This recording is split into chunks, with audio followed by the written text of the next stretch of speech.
Let's bring in Jamil Jaffer, founder and executive director of the National Security Institute. So, Jamil, we'll start here. Israel sent a very clear message to Iran: do not challenge us. Are we closer to the end of the fighting, or will Iran dare to strike Israel again?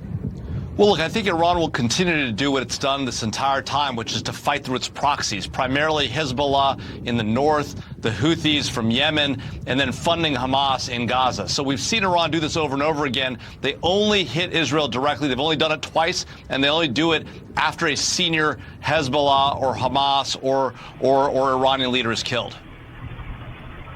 I want to get back to the fighting in a second, but what do you make about reports of a hostage release talks that might take place in the next 24 or so hours? I mean, is the ceasefire imminent that would have to take place for this to happen, or is this another false start, to freeing the remaining hostages? What do you think? Well, Arthel, it's hard to know. It's really important that we get those hostages out. There are still Americans there in Gaza. There's the large number of Israelis still held hostage in Gaza. It's critical those hostages be gotten out. The question is, what is it going to take from the Israeli side in terms of a ceasefire and a release of Palestinian prisoners? Hamas to date has actually seen these hostages as their strategic asset and has not been willing to give them up, other than a few months back. They did they did sort of a medium-sized release back then.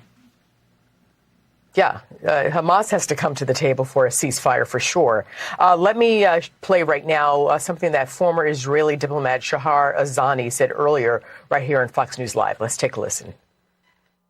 Hamas holds the key to not just the release of the hostages, but also to the tragedies of the region and the tragedy of Palestinians in general. And we are hopeful that at some point they're going to wake up and understand that Israel will not relent. We will get our hostages back no matter what the cost, and we will achieve security no matter what the cost. Your reaction? Well, Arthur, I think that's exactly right. I mean, look, what happened to Israel on October 7th, now about a year ago, was the equivalent of a dozen 9/11 attacks on the United States on a population-adjusted basis. You think about that, this war has gone on for a year. There are, if you believe the Hamas Health Ministry, about 30,000 dead there in a population of 2 million. A huge number of Hamas fighters, their brigades have been torn down. But Israel is going to continue this fight, and they're going to continue taking out senior leaders as long as there's a threat of attack on Israel, and if Hezbollah continues to conduct its attacks from the north. Yeah, as you said, I mean, Israel's fighting Iran's other terror groups, Hezbollah, as you said, in Lebanon. I mean, so that being said, where do you see this current war in the Middle East heading?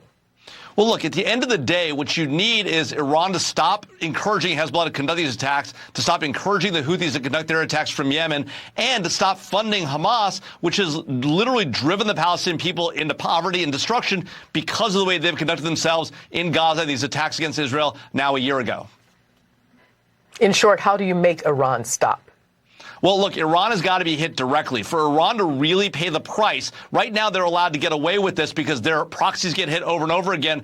Israel's been successful in taking out senior Iranian leadership. We saw the deputy head of the Iranian Revolutionary Guards Quds Force killed in the strike on Hassan Nasrallah. Their proxies are now being taken down. But Iran, at the end of the day, if they're really going to be made to stop, they're going to have to be hit directly. And to date, both the United States and Israel have been limited in their direct attacks against Iran.